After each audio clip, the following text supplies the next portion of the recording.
Hi everyone, my name is Adrienne Groff, and this is my week 1 assignment, Introduction to Action Research. A little bit about me. I work in the school district of Lancaster at Lafayette Elementary School.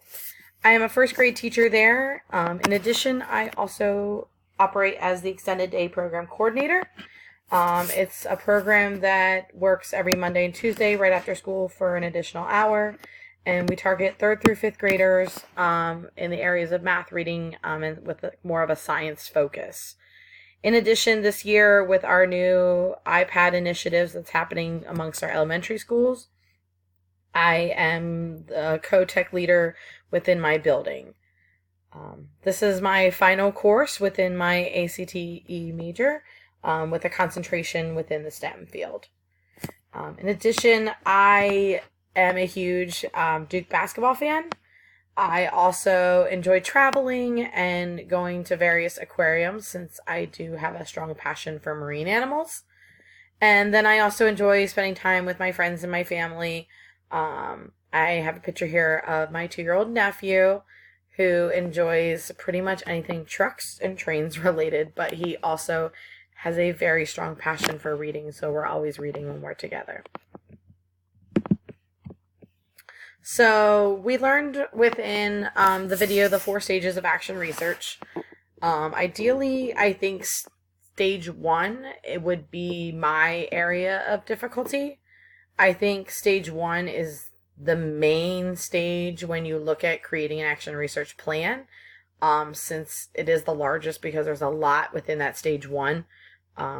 Obviously, stage 2, stage 3, and stage 4 is more of just collecting that data, discussing the data, and then sharing out what you've learned based on the data you've received. So within stage 1, I think some of my biggest areas of difficulty would be narrowing down a specific topic. I think a lot of times my topics are too broad and I have trouble just narrowing it down to a more simplified version. Also, within that same realm is also determining ways in which I'm going to measure it, and kind of using, instead of recreating the wheel, which I tend to sometimes do with things like this, using already given material as ways to measure my data. Additionally, I also think it's sometimes difficult, especially in this day and age where we live, identifying valuable literature. There's just a lot of extra steps sometimes that go into finding valid research on the topic that you're looking at, not just something that somebody has done once, but looking at multiple authors of literature that support where you're trying to go with your action research plan. As far as obstacles of action research, I think the biggest is the fact that right now our teaching skill strategies and everything, our world that we live in and teach in is ever changing, and I think we are constantly trying new initiatives to reach our students. There's a huge pendulum swing currently. I know especially within our district that I work in, with a high poverty rate and having refugee families and kids just that come in a sense with baggage and come with outside sources impacting their lives and causing their brain to work a little bit differently than other students.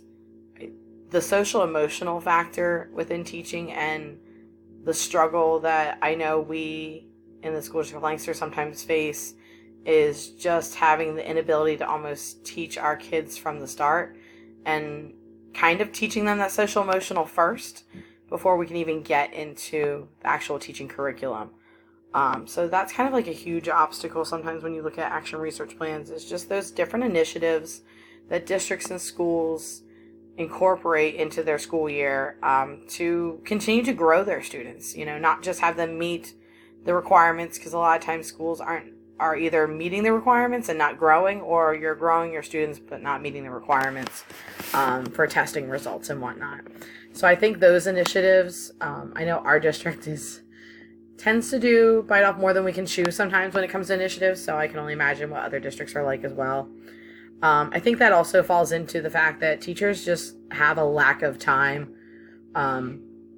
I always look at teaching as it's a two-part job. I work my normal 8 to 4 where I'm teaching, but then there's all the extra after hours that go into the planning part and the creating something that meets the differentiations that I need.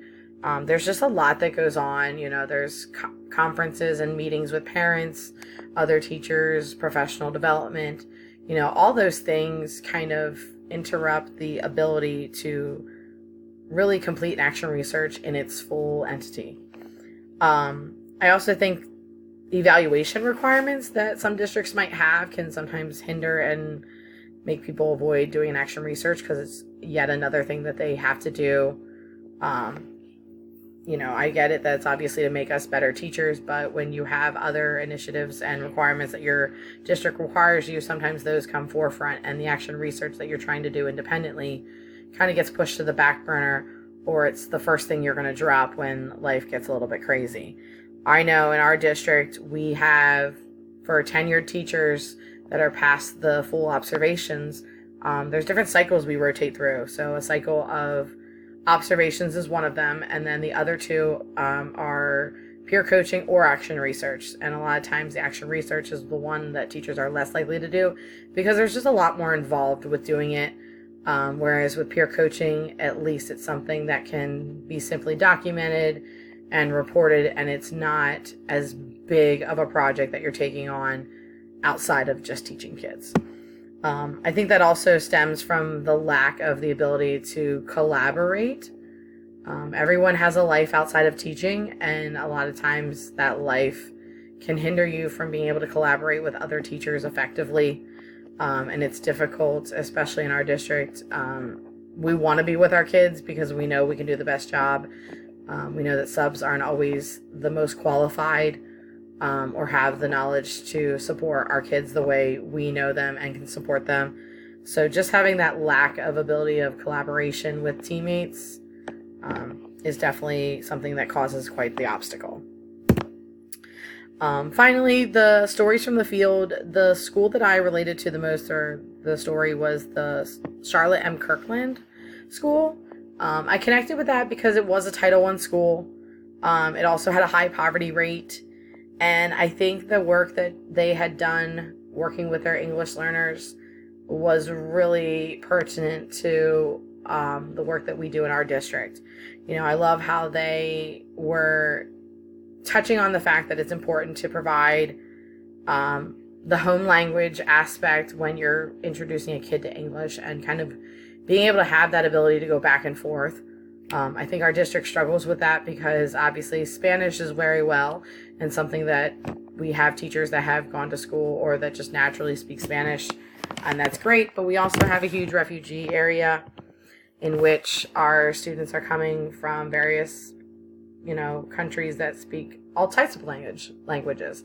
I have 2 kids in my room that speak Swahili, and I have another kid that speaks Arabic.